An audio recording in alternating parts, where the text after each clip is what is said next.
Kelsey, give us some backstory on maybe go through your resume for us and give us an idea of where you've been and where you are now, and then we can jump into it. Sure. Yeah, I'll try to give like some sort of synopsis. So I guess I'll kind of rewind to my university days. I decided to study human resources. So I knew I wanted to be in business or entrepreneurship or something of that nature. So I went the human resources path. And after 4 years studying it, I had this full body reaction to the fact that I could be sitting in a desk on a laptop dealing with personnel in a big company for the rest of my life. And I was like, oh, actually, I don't think that's me.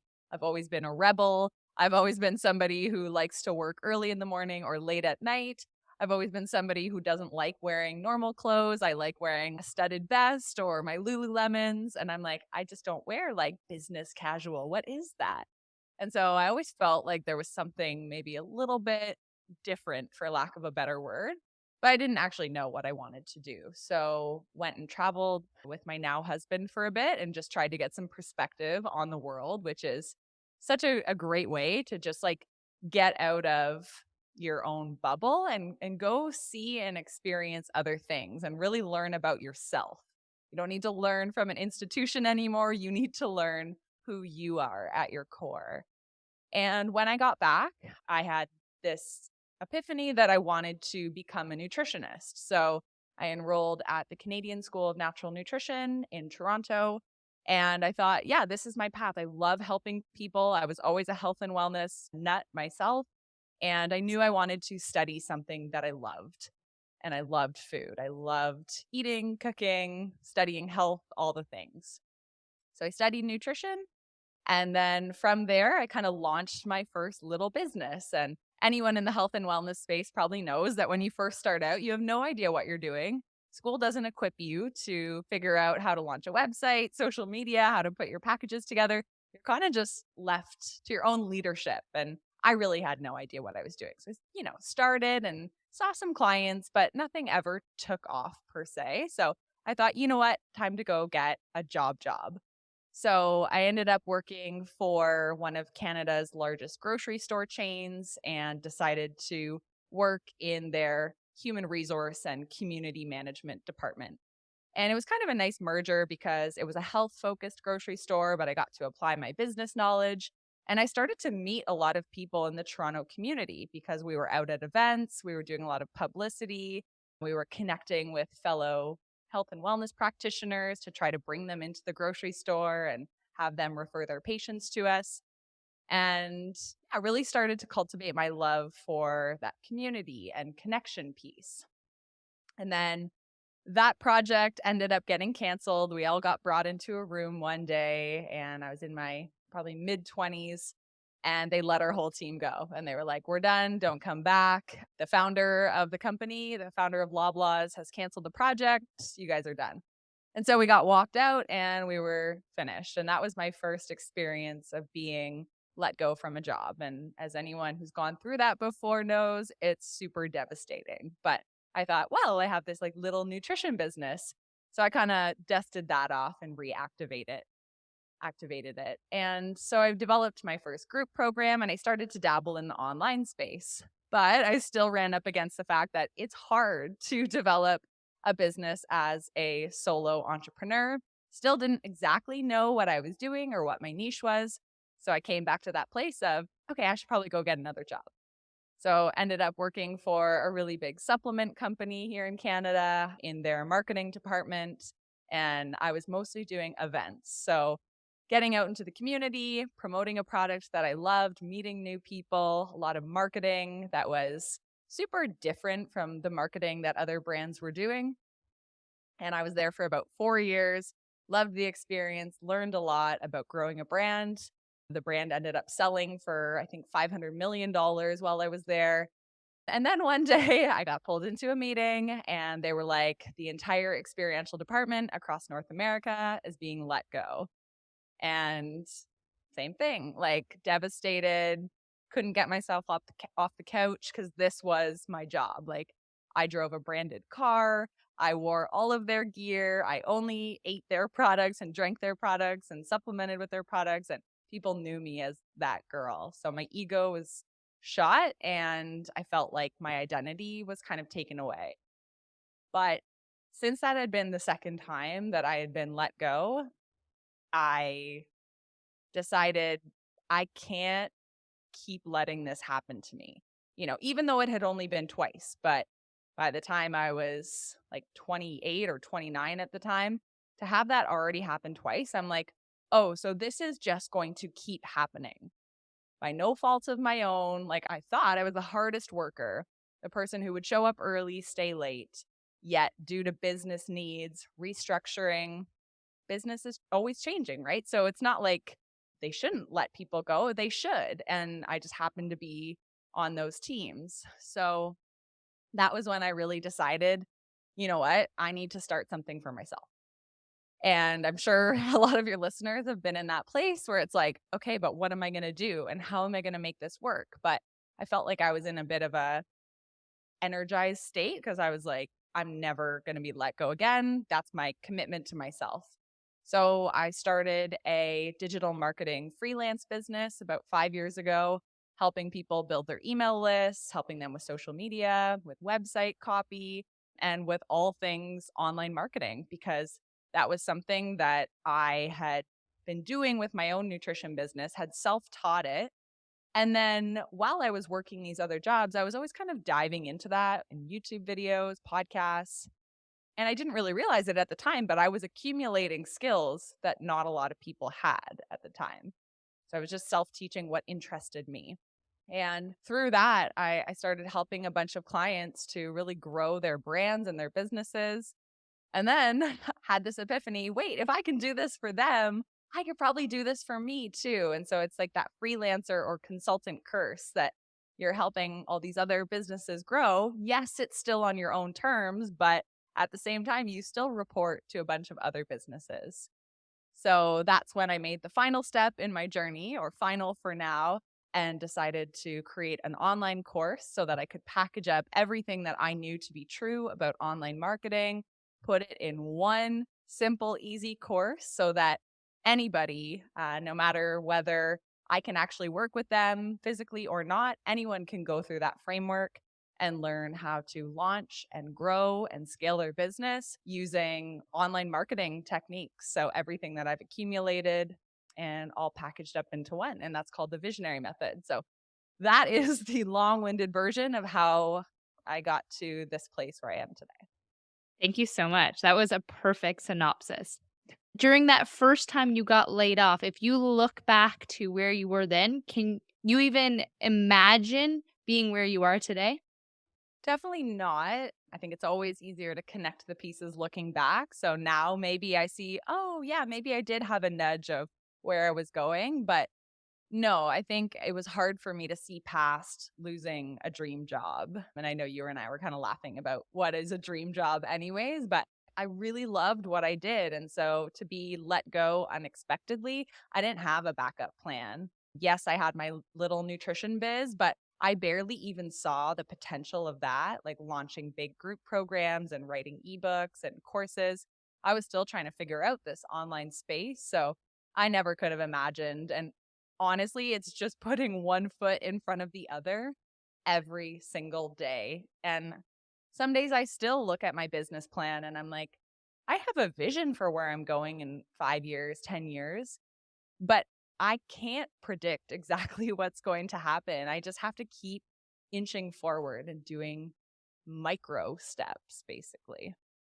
I've too have been laid off from a marketing job before, and you sit there thinking like, I did a university degree. I got really good grades. I've kind of done everything they told me that I had to do to get here. How did I get here? And it's usually not to do with performance. It's usually a lot to do with restructuring. It's nothing personal. It's just the way business works and we have no control over it. But easy to say now, but like you said, it's an absolute blow to the ego. Do Mhm. you remember back then when you first got laid off or even throughout the 2 layoffs that did you have the courage to tell your partner, your friends, your family right away? That's a really good question. I think I did tell the people closest to me right away just because I needed support. But I distinctly remember coming home for maybe it would have been Easter or a holiday. And I hadn't seen a few of my extended family members, and we were all sitting around a dinner table. And, maybe was like 3 weeks after I had been let go. And somebody looked at me and they're like, "Hey, Kels, how's Vega?" And that was the company I was working for.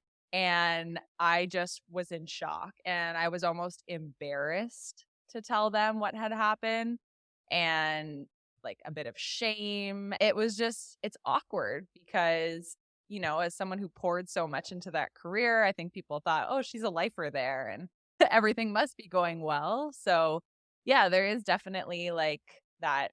I don't want to call it shame because that feels like a heavy word, but I did feel embarrassed to have to tell certain people in my life, like, oh, I don't work there anymore because I devoted so much to promoting their brand. So definitely a bit of a shot to the ego.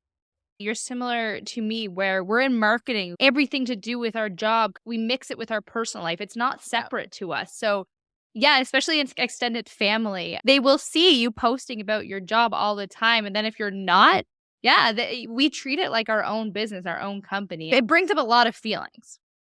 Yeah, I'm definitely like you, where I've mostly worked lifestyle jobs where it's not just a job that I close my computer at 5 p.m. Like, I Never. really eat, sleep, and breathe the companies that I was working for. And now today I do that in my own business.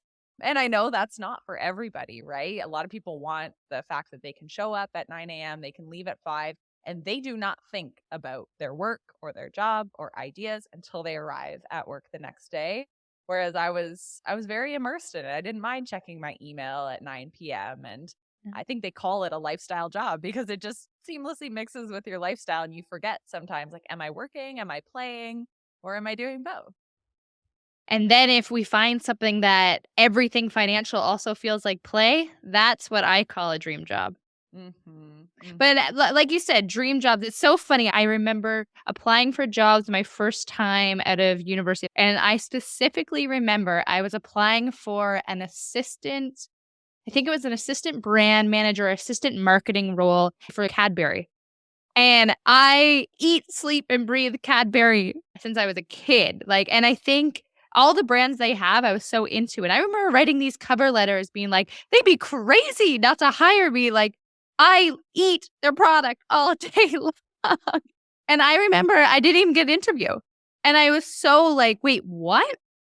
And I look back now and I'm like, "I would have hated that job." But it's impossible to take ourselves out and kind of look from outside, you know? And Mhm. we call it a dream job in the moment, but it isn't until years later where we think, wow, that job was not meant for me. And I'm really glad that door didn't open because my life would look very different right now. Mhm. You ever feel the same? Or are you almost happy that some of those doors closed? The most happy. I think I feel like I can speak for a lot of people that when you get let go from a job, it's initially the worst thing to ever happen to you.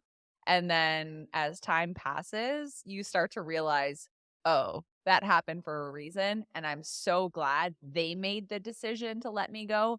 Otherwise, I might still be there today." And how awful is that? That's the worst idea. That's the worst path. Like we think any job we've ever quit or been laid off, you think we were still there, that'd be a Yeah. disservice to both parties. Yeah, some of my bestest friends that I worked with at Vega, and this was like 7 years ago, they are still there today, and I know for certain that they are kicking themselves, like, "Why didn't I leave like everybody else? Now I feel like I'm a lifer here. I've been here so long, I can't quit now." So, yeah, I feel very lucky to have been released from that role. Did you have anyone close to you throughout the past year that got caught up in the pandemic layoffs?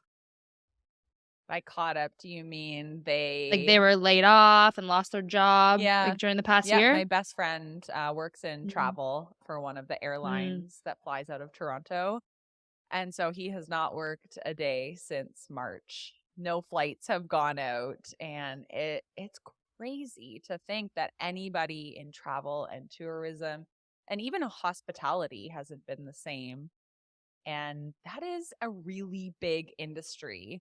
My heart goes out to everybody who's been challenged by that over the last year because who would have thought that travel, tourism, hospitality, You think that's one of the restaurants, safest industries? Or I always stable, thought I mean.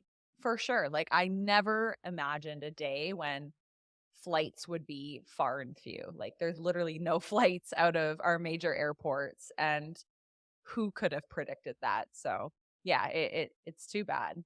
Did he come to you for any advice thinking, "Tell us, like, you went through this. What do I do? How do I get through this?" Did you have any advice for them? hmm Actually, many years ago, I think he realized that the flight attendant path, it's very unpredictable. Like some months you're working 5 days a month, other months you're working 20 days. And he found himself with a lot of free time. So, about 3 years ago, we had a conversation over wine one night, and I nudged him because he had such a passion for plants to start plant Instagram account. And so we created it there in that moment. And I said, just start sharing all of your plants. You have hundreds of them that are in your apartment, and you're so savvy about them. And today he's got over 6 or 7,000 followers. He's done paid video gigs for What? different condo corporations where they pay him to stage these new builds with his plants. He's done some video series where he talks about plants and has worked with Evergreen Brickworks. And it's just so neat that he has that as kind of this backup income. It's not a full time job by any means, but yeah, it's kind of cool to think back to the birth of that and how important it is. Something that I'm very passionate about is having that, what people call a side hustle or an alternate income or a new income stream. Because when something gets taken away, like your full time job or like a pandemic hits, having that backup is so, so comforting. When you first told him to go set up that Instagram for the plants, how much resistance did he have? I don't know if there was a ton of resistance, but more so it was just self-doubt of like, who wants to Mm, hear from me? Who am I to mm, share my knowledge? And I like to flip those questions and be like, why wouldn't you share that knowledge? Because there's at least mm, one person that would love to learn about plants, who would love to see what you're growing in your apartment. mhm, But I think most of us have that conversation of, well, what good is my voice if someone's mm. already sharing it?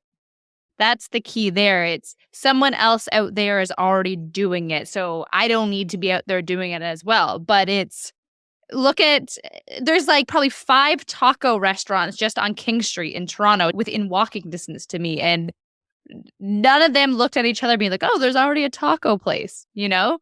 But why do we as individuals with our side hustles think that? I Mhm. don't I think it's like natural selection. Like we compare ourselves to those who we deem similar and start to think, what's the hierarchy here? Like, are you above me because you have 10,000 followers and I don't?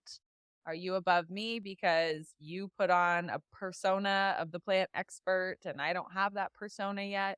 And I think it's just kind of innate for us to compare ourselves to others. But you have to get out of that if you ever want to grow past those limiting beliefs.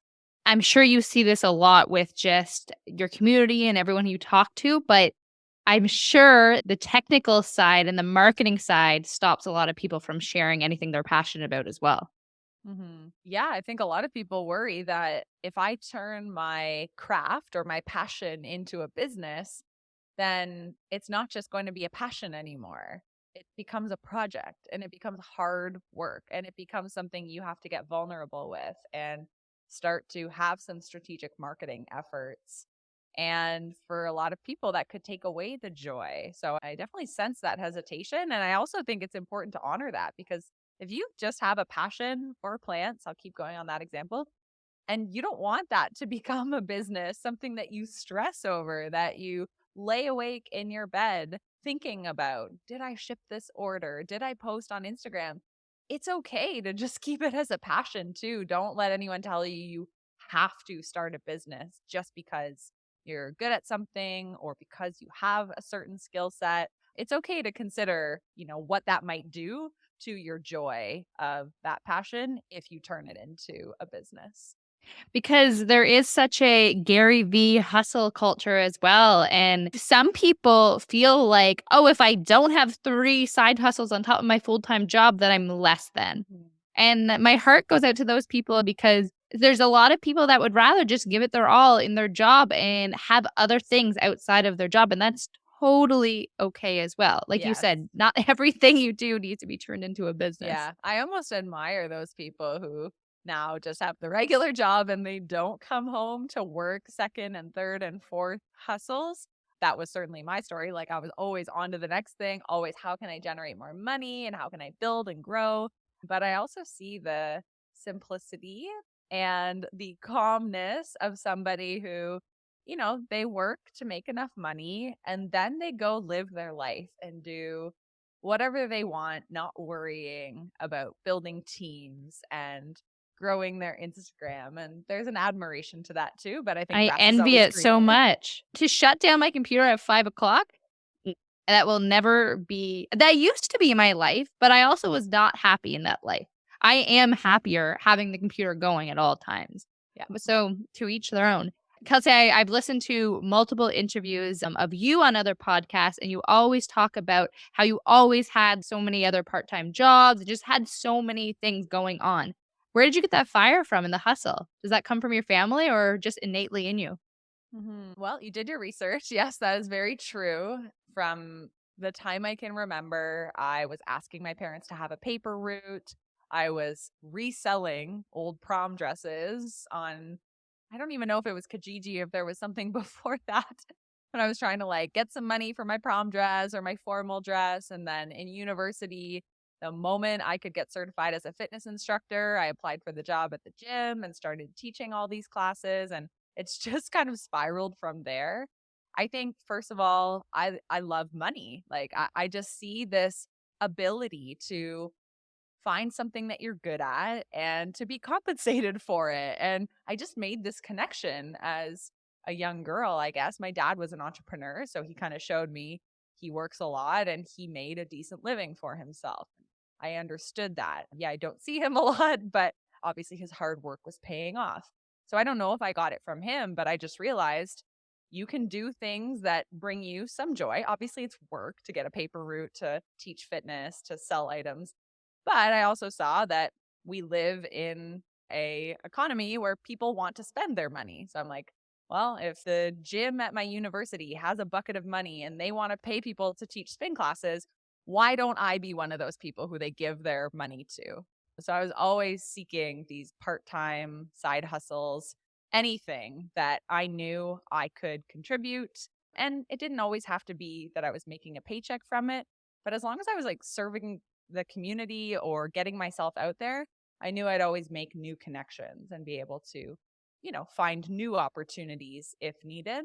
I don't know why. I always decided to keep that hustle mentality, but for me, it is the ability to always be putting myself out there, connecting with new individuals, opening new opportunities and new doors. I just don't think that, and I've always thought this, by sitting at home watching TV, you are not opening that portal to the next incredible opportunity. I think you have to be getting out there, meeting tons of people, and maybe only one person has the key to the door that you're trying to unlock.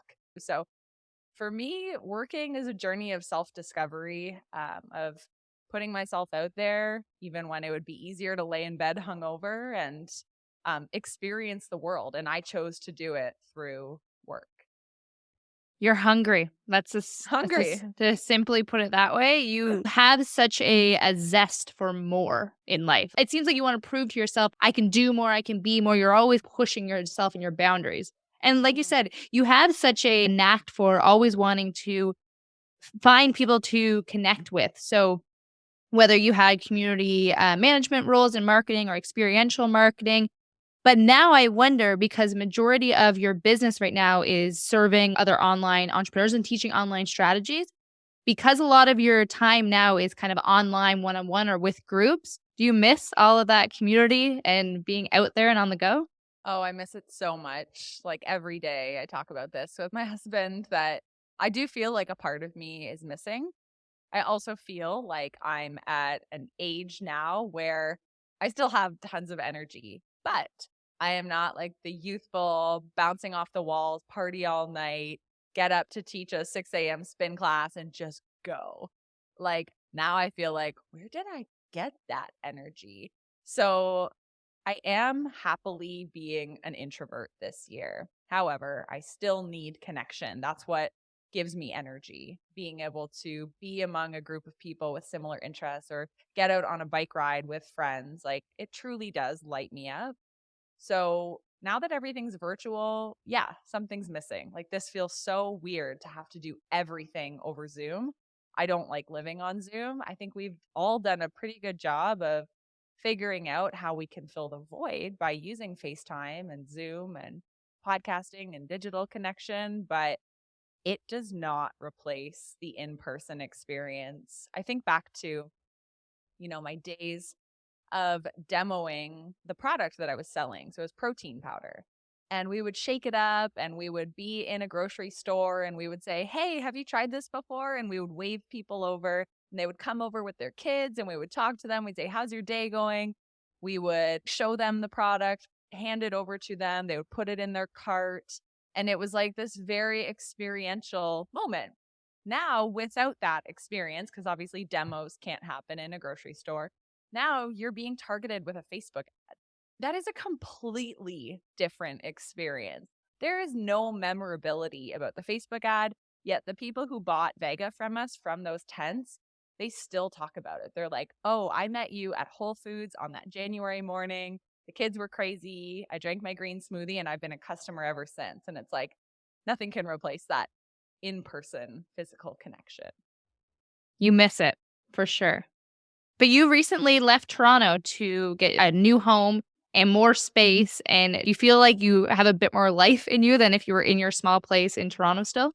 Yeah, it hasn't necessarily fueled the connection piece just because even in this pandemic in Toronto, at least I'd step outside and see tons of people all the time, right? So you'd still see them everywhere. However, like you said, we were searching for just a different lifestyle, more calmness, more connection to nature. I wanted to just regain like that adventurous spirit that I had. And I love the big city. Like I would move back to Toronto in a heartbeat, but I also knew there's a part of me that just wants to walk outside barefoot and dip in a river or go kayaking on a Thursday night. So we, yeah, made the tough decision to leave Toronto and all its glory in search of something different. And so far, it's been amazing. I truly believe that you can be happy anywhere if you have the right sanctuary and if you have the right people around you, and you can meet folks no matter what town you move to. So it's very possible to relocate and still find tons of happiness. There's pros and cons to all of it. Yeah. Did I see on your Instagram story yesterday that you were in the lake? Like, Yes. it's January. Were you polar dipping? Yeah. It's a river. It flows behind our house. And I remember about 4 months ago, my old office mate in Toronto, she looked at me and she said, "What's the thing you're most excited about for moving to your new place?" And I said, "Well, we live on a river and I'm going to put my feet in the water every single day. That's what I'm going to do while I sip my coffee." And this was in the summer that I told her this. And I realized about 2 months after living here that I wasn't living up to the promise anymore. And I keep replaying this conversation with Christina. And I keep hearing myself say, "I'm going to put my feet in the river every day." And I'm like, "Are you kidding me, Kels? Like 2 months in and you've already failed." But it's winter here in Ontario.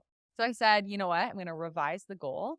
I'm going to get in, but do a full polar bear dip once a week for the month of January." So holding to my promise, and so far so good. You were in and out of there so fast.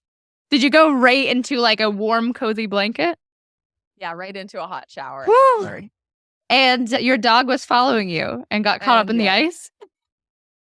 You're like, "I can't save you, I have to go in the hot shower. Come with me, but I can't help yeah, you." she has to fend for herself. But Literally. yeah, she was curious what I was doing. She was probably ready to save you, be like, "What's this crazy person doing?"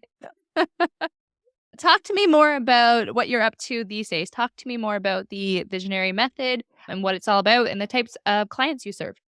Yeah, so I work primarily with people who are starting their online business. So I work with a lot of nutritionists, yoga teachers, wellness practitioners, freelancers, people who know that they have some sort of framework inside of them. Maybe it's a framework to grow social media, a framework to be a copywriter for brands, a framework to teach awesome yoga classes, but they don't have the business skills to be able to really pull out what it is that they're offering, to write their business plan, package their offer, price it, and then find clients who are willing to pull out their credit card and pay for it.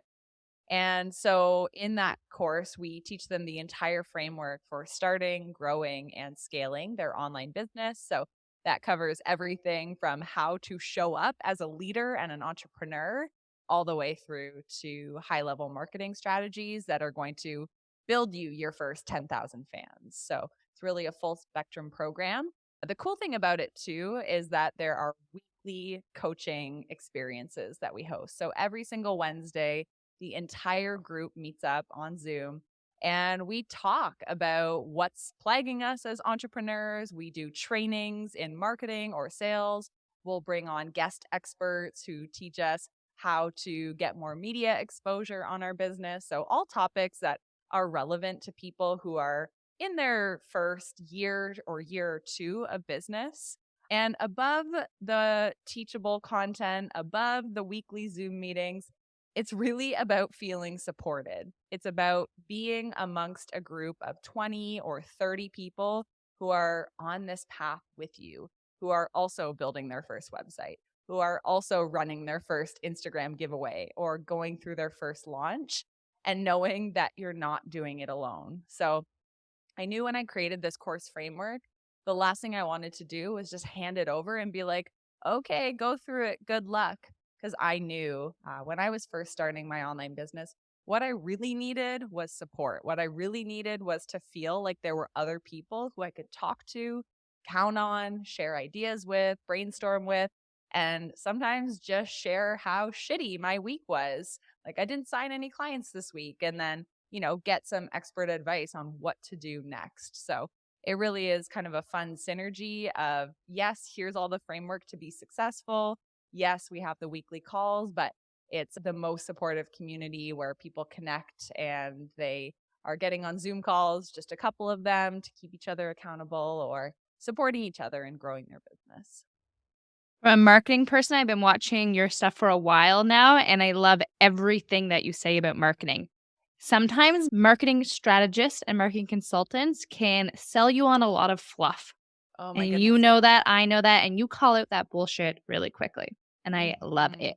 Marketing is Thank you. so much simpler than people make it out to be, and especially with service-based entrepreneurs or anyone trying to start an online business, they don't not have marketing skills. They like you said, they have no business skills, so they don't know where to start. You get down a rabbit hole of YouTube videos and you just wanna throw your computer out. You're like, "I don't care about my business, my passion." You forget why you're even starting any of it. Yeah. But I like what you do is you get down right to the bare bones and just explain, like, "Guys, it's not that scary, and I will show you how."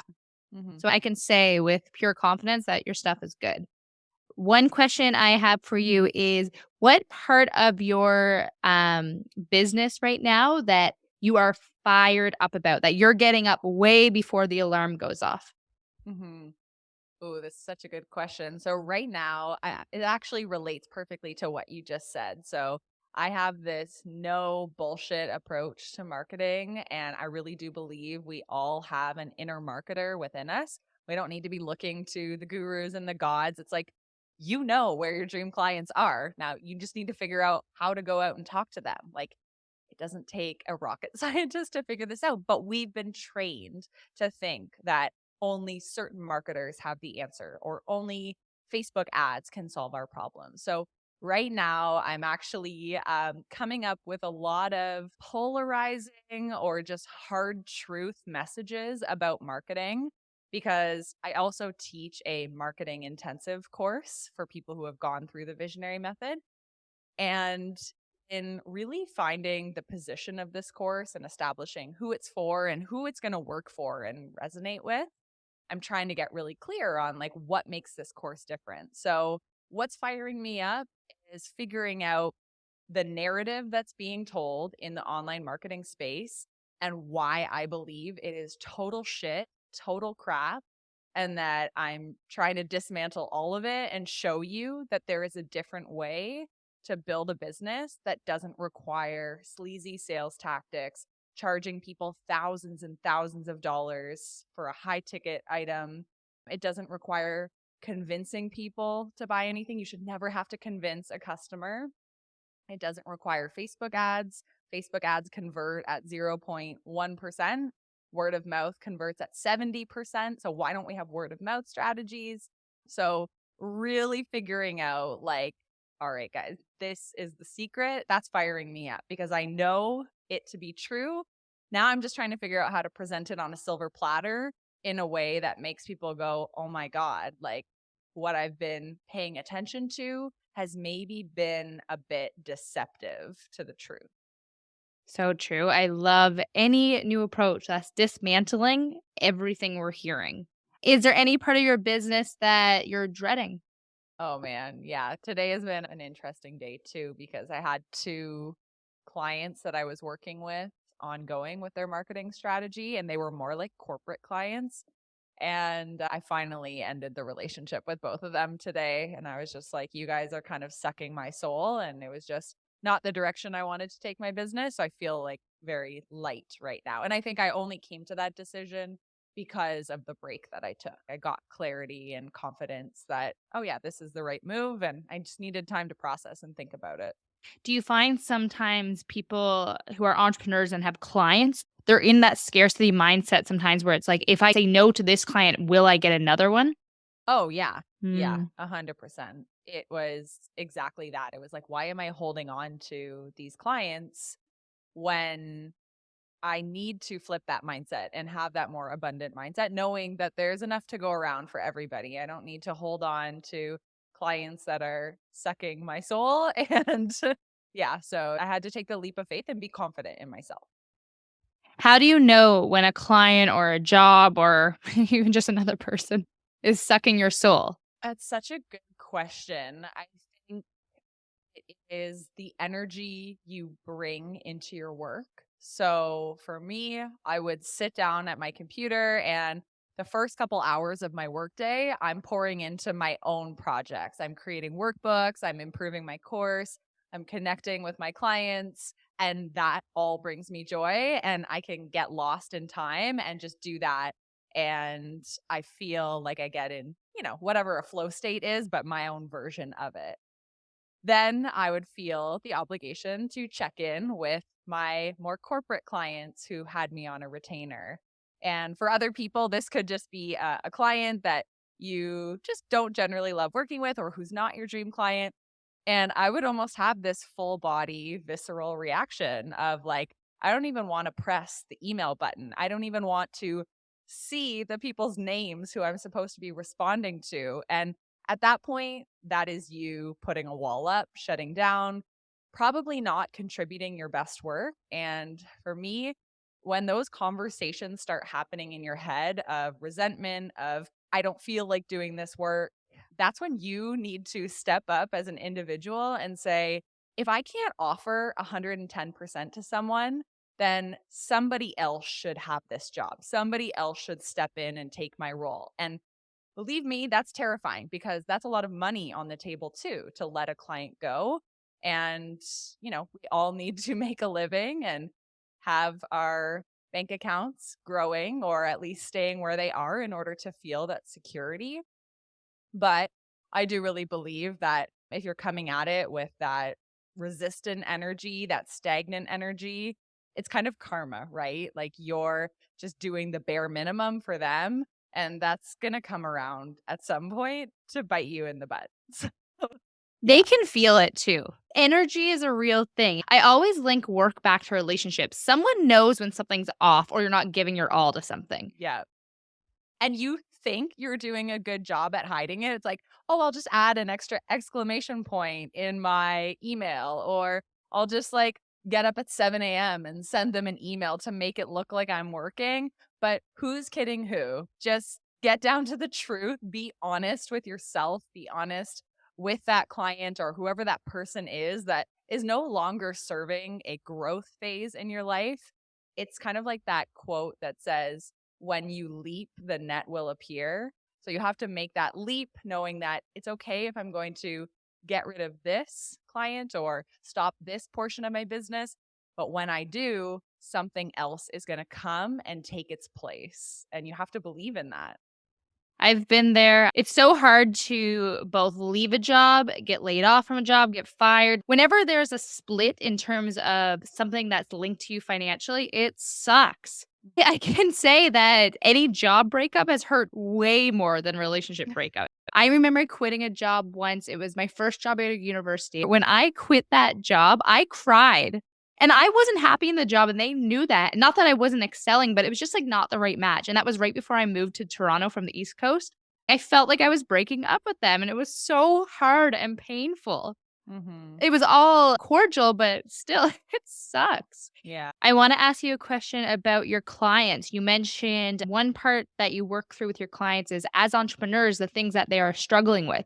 Any common themes you're seeing recently? I would say the biggest theme of 2020 or of the past maybe 6 to 10 months has been a doubt that now is a good time to launch a business. Like, well, we're in this pandemic year. Like, I might as well just cancel my plans of launching my course or cancel my plans of writing a book or cancel my plans of becoming a freelancer because you assume that everyone's just kind of like shut down. But the truth is, not everything in the world has stopped. And when you position a product properly, saying, okay, well, now more than ever, you need to take care of your health and hire a nutritionist, or now more than ever, you need to double down and figure out your online marketing strategy, then that's when you realize, oh, there is no reason to doubt yourself and that you should get out there and launch this. But I would say a common theme is that self doubt that this year and last year are just not the time to pursue this business that's been on their heart. People are so ready to cancel a full year, aren't they? Oh, yeah. People, I'll I do it think they next kind of year. loved it. I know. It's almost like a free ticket, a free pass. I mean, you've worked in the fitness industry, in nutrition, you know what that's all about with clients. I'll start Monday. I'll Yeah. start September 1st. I'll start January 1st, Hmm. Hmm. We Yeah. always put these People love arbitrary that. times on the things. What I say to people about that is some of the best and biggest companies were started in 2008. I think that's Yeah. when Airbnb was started. A lot of the big tech companies, that's when they were Yeah. started. Yeah. If So you start in a challenging time, just imagine when other challenging times come your way. You'll just push through them. I know, I know. Who is your ideal client? If someone's listening right now, how do they know they need to be taking your courses or maybe get some Mhm. one-on-one coaching from you? Somebody who is letting themselves down, who knows they have an idea, but they're not following some sort of actionable plan and reaching milestones to be able to call this a business. You can't just pop in and do a little work on your business plan once a month and expect it to go anywhere. So, in order to really make sure you see the growth, there is that level of accountability and support that is needed that most people just don't have internally. We always let ourselves down and let ourselves off the hook. And so the person who comes to the visionary method, they've got the idea, they just need the clarity, the frameworks, and the community to build this into a real business. And they know that if they don't invest in coaching, things aren't going to inch forward because they keep letting themselves off the hook. Yeah, I feel that. You spoke about the self-doubt a lot. Do you find that's really deep rooted? Yeah, I think therapy could probably help a lot of people because it is Preach. so deep rooted and I'm not the person to help them through that, you know. I say in all of my materials and when I'm doing interviews for candidates for the visionary method that you have to be an action taker. If you've got a block up and you're like, I know I'm supposed to post on social media, but something inside of me just says, no, Kels, don't do it. Shut down, go back and go to bed. Like there's some work that needs to be done first because no amount of coaching, I could give you the best marketing blueprint in the world, but if you won't take action on it, you're not going to see success out of the program. And so that's one thing that I'm very clear about is like, are you ready and are you open to taking action? And for some people, the answer is no. They're not ready to kind of climb out of that shell, and that's okay. It just means that maybe another practitioner is best suited for them right now. That's an amazing strategy, interviewing people before you take them on as clients. The Were you worst, always doing that? think about this, the worst thing to do is to get a client, to sign them on, to collect their money, and then to start working with them and go, oh my God, I can't help them. And then because you can't help them or because they just aren't a fit, they have a bad experience in your program. And then they go tell 5 friends. And all of a sudden, your program has a bad reputation. And that all could have been mitigated by you just saying, you're not the dream client. I think there's someone better suited for you. Just bad word of mouth travels too fast to let somebody who's not your ideal avatar into your realm. Mm, great point. Kelsey, what's next for you? What are you dreaming up for 2021? For 2021, a lot of what I'm working on is processizing my business. So I've come to a point where I can no longer do it all myself, but a lot of the processes haven't been documented. So getting all the processes down, I work with an awesome virtual assistant and she wants to take on more. So I need to release control. I'm a control freak.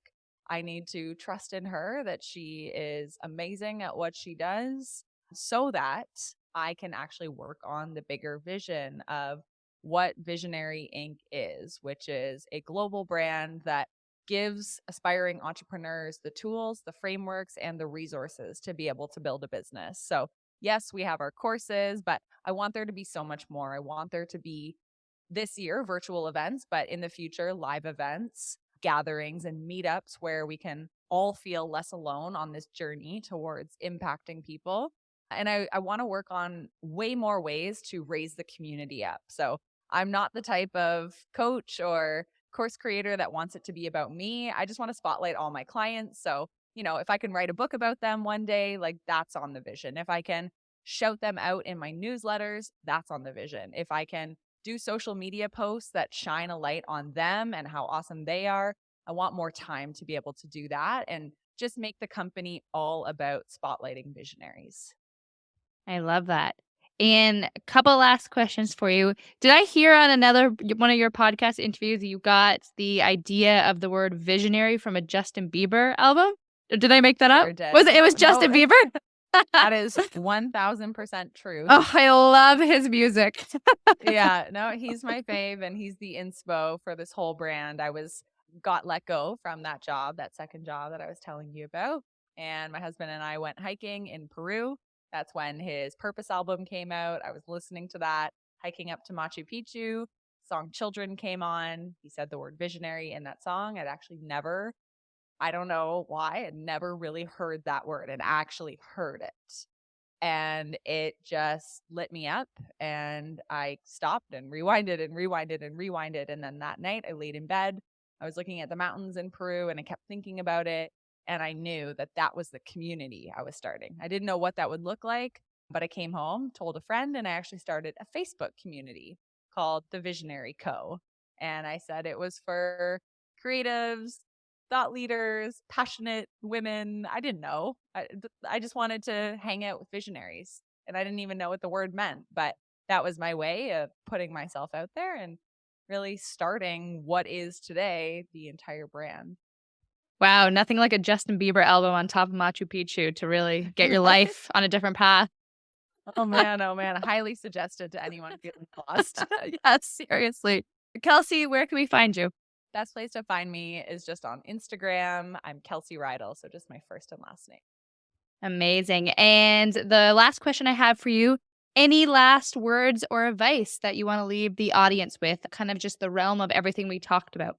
I do. I want to say for anyone listening who maybe has an aspiration to start a business, or even if you're not going to call it a business, but like start an Instagram or start a blog or start a podcast, start documenting your ideas. I think we're all overly confident that when we get an idea on a run or while we're sitting in the car, that all of those ideas one day will just come together. But I think you have to be the curator of those brilliant moments. So if you get an idea to start an animal rescue, put that in a Google Doc. If the next day you talk with someone who owns an animal rescue, get their name and contact, put it in the same Google Doc, and like find a place where you can actually mesh all of your ideas together, and don't be so confident that you think, "Oh, I'll remember that great idea."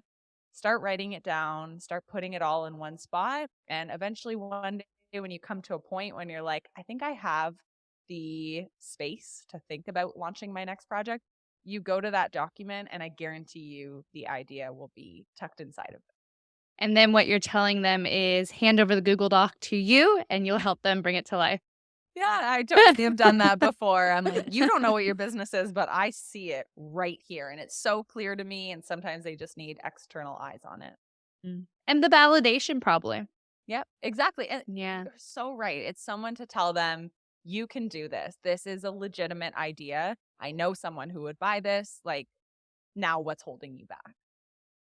And that's when you'll get the real answers. hmm hmm Kelsey, it's been an absolute pleasure. I remember before I started my podcast, I reached out to you and wanted to interview you, and I didn't even know what my podcast was about yet. So I'm glad we're finally getting to it. As mentioned, I love everything you're putting out in terms of marketing. You are dismantling what people think about marketing, and it's not as scary as it can be. And I can vouch for everything you're putting out. So anyone that's, as Kelsey said, kind of looking to launch that idea that they have, Kelsey is your go-to girl. So, Kelsey, it's been a pleasure and thank you so much for being here.